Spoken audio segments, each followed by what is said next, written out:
આદિવાસી વિસ્તારના લોકો એવું કહી રહ્યા છે કે જળ જંગલ જમીનના અમે મૂળ માલિક છીએ. અમે વર્ષોથી જ્યાં જમીન છે એમનું ખેડાણ કરતા આવ્યા છીએ. પણ ભારતીય જનતા પાર્ટીના નેતાઓ એવું કહે છે કે અમે આદિવાસી વિસ્તારના લોકોને જમીન આપી છે જેથી એ ખેડી રહ્યા છે. સવાલ એ થયો છે કે જે મૂળ માલિકો છે એમને ભારતીય જનતા પાર્ટીએ કઈ રીતે જમીન આપી? આ સવાલ આજે અમે નહીં પરંતુ એ તમામ આદિવાસી વિસ્તારના ખેડૂતો ઉઠાવી રહ્યા છે કે જે પોતાના ખેતરની અંદર જવા માંગે છે અત્યારે. અને એ ખેડૂત છે સાગબારાના, કે જે ઘણા લાંબા સમયથી સરકારની સામે અને વનતંત્રની સામે લડી રહ્યા છે. માત્ર એ લોકોનો એક જ પ્રશ્ન છે કે એમને પોતાના ખેતરમાં જવા દેવામાં આવે અને એ પણ ખેતી કરવા દેવામાં આવે. પણ હવે આ તમામ બાબતે ભાજપના નેતાઓ એવું કહી દીધું છે કે જમીન તો અમે આપી છે, અમે જોઈશું કે અમારે શું કરવાનું છે. નમસ્કાર, આપ જોઈ રહ્યા છો નિર્ભય ન્યૂઝ અને હું છું આપની સાથે રિદ્ધિ. સાગબારાના ખેડૂતો જે લાંબા સમયથી એક પ્રશ્ન લઈ અને અહીંયાથી ત્યાં જઈ રહ્યા છે પરંતુ એમને જે જવાબ મળવો જોઈએ મળતો નથી. નેતાઓ કહી રહ્યા છે કે અમે વિચારી રહ્યા છીએ, વિચારીને જવાબ આપીશું. અને ખેડૂતોને અત્યારે ચોમાસાનો સમય છે, પોતાના ખેતરમાં જવું છે, વાવણી કરવી છે. સવાલ સાગબારાના ખેડૂતોનો એટલો જ છે કે જો તમે ઉમરપાડાના ખેડૂતોને એમના ખેતરમાં જવા દેતા હોય તો પછી અમારો શું વાંક છે? અમને કેમ જવા દેવામાં નથી આવતા? આ બાબતે તો છે કે રાજીનામું પડ્યું. જે લીલાબેન વસાવા મેદાનમાં આવ્યા, ભારતીય જનતા પાર્ટીને પણ કહી દીધું કે સૌથી પહેલા મારા માટે મારો ખેડૂત છે, મારો સમાજ છે ને એ જ પછી પક્ષ છે. મારે પક્ષમાં નથી રહેવું જો મારા ખેડૂતોને ન્યાય ન મળે તો. આ વાત છે કે અહીંયા સુધી પહોંચી ગઈ. મનસુખ વસાવા ગાંધીનગર છેક પહોંચ્યા, રૂબરૂ રજૂઆત કરવામાં આવી, મીડિયાની સમક્ષ પણ વાત મૂકવામાં આવી. પણ હવે આ તમામ બાબતે જે આદિજાતિ વિકાસ મંત્રી છે નરેશ પટેલ તે મેદાનમાં આવ્યા છે અને તેમણે સ્પષ્ટ વાત એવી કરી છે કે આ ખેડૂતોને તો ભારતીય જનતા પાર્ટીએ જમીન આપી છે. કોને આપવી, કયા સમયે શું કરવું એ બધું અમે જોઈ લઈશું. પણ સવાલ એ છે કે ખેડૂતો એવું કહી રહ્યા છે કે વર્ષોથી આ જમીન અમારી છે તો પછી ભારતીય જનતા પાર્ટીએ કઈ રીતે અમને જમીન આપી?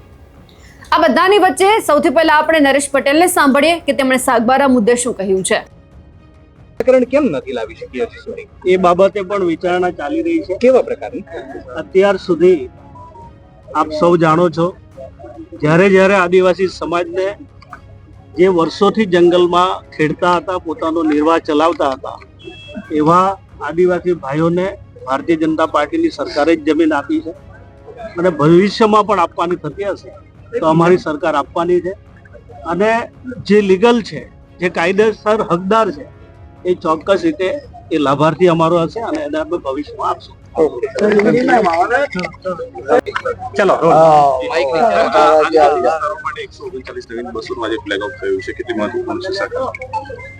ભગવાન બિરસા મુંડા જેની 150મી જન્મ જયંતિ ઉજવતી વખતે દેશના યશસ્વી પ્રધાનમંત્રી આદરણીય નરેન્દ્રભાઈ મોદી સાહેબ દ્વારા જે સમયે પૂરા ઉમરગામથી અંબાજી સુધીનો આદિવાસી જે પટ્ટો છે, 14 જિલ્લામાં રહેતી આદિવાસી સમાજ, 1 કરોડથી પણ વધારે આદિવાસી સમાજ જ્યારે વસે છે, એમાં કેટલાક વિસ્તારના લોકો, બોર્ડર ઉપર રહેતા લોકો, મહારાષ્ટ્ર, રાજસ્થાન, મધ્યપ્રદેશ, એની સાથે જોડાયેલા ગામો, એને અમે અમારી ભાષામાં બોર્ડર વિલેજીસ તરીકે ઓળખીએ છીએ.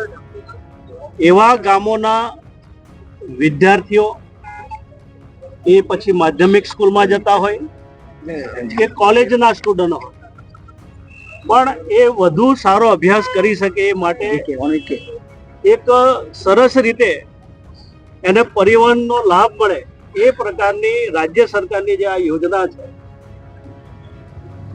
2 લાખ કરોડ રૂપિયા પંચવર્ષીય યોજનાની અંદર વાપરવાના છે.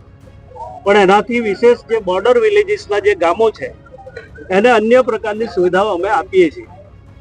એમાં એક સરસ મજાનો એક વિશેષ ઉમેરો થયો છે.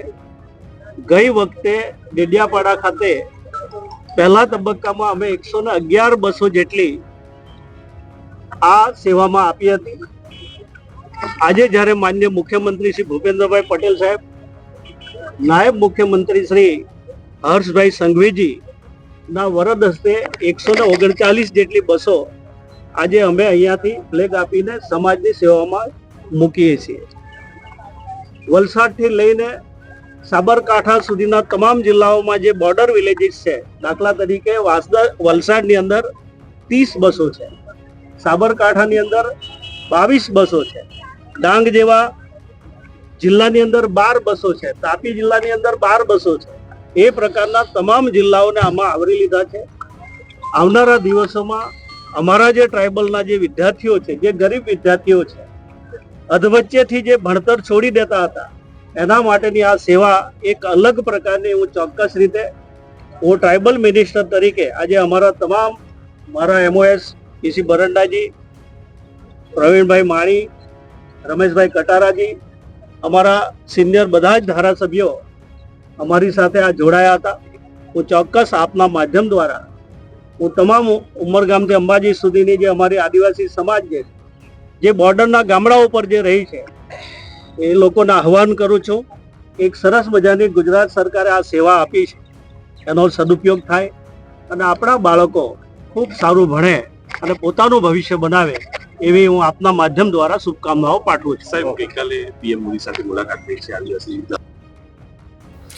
સાગબારાના ખેડૂતો હજુ પણ એવું કહી રહ્યા છે કે ચોમાસાનો સમય છે, અમે ગયા વર્ષે તો પાક નહોતો લીધો, આ વખતે તો લેવા દો.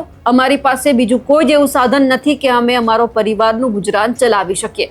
માત્ર અમારી પાસે નાનું એવું ખેતર છે, એમાં જો અમે કંઈક વાવીશું, એમને એ પાક થશે, બજારમાં વેચવા જઈશું, થોડા ઘણા પૈસા આવશે, તો પછી અમે ક્યાંક છે અમારું ગુજરાન, અમે અમારા પરિવારના કોઈ પણ નાના મોટા પ્રસંગ છે તે કરી શકશું. પણ હવે ક્યાંક એ નથી સમજાતું કે જો ભારતીય જનતા પાર્ટીની સરકારે જમીન આપી હોય તો પછી ભારતીય જનતા પાર્ટીની સરકારની અંદર રહેલા આ જે વનતંત્રના અધિકારીઓ આ જમીન કેમ છીનવે છે?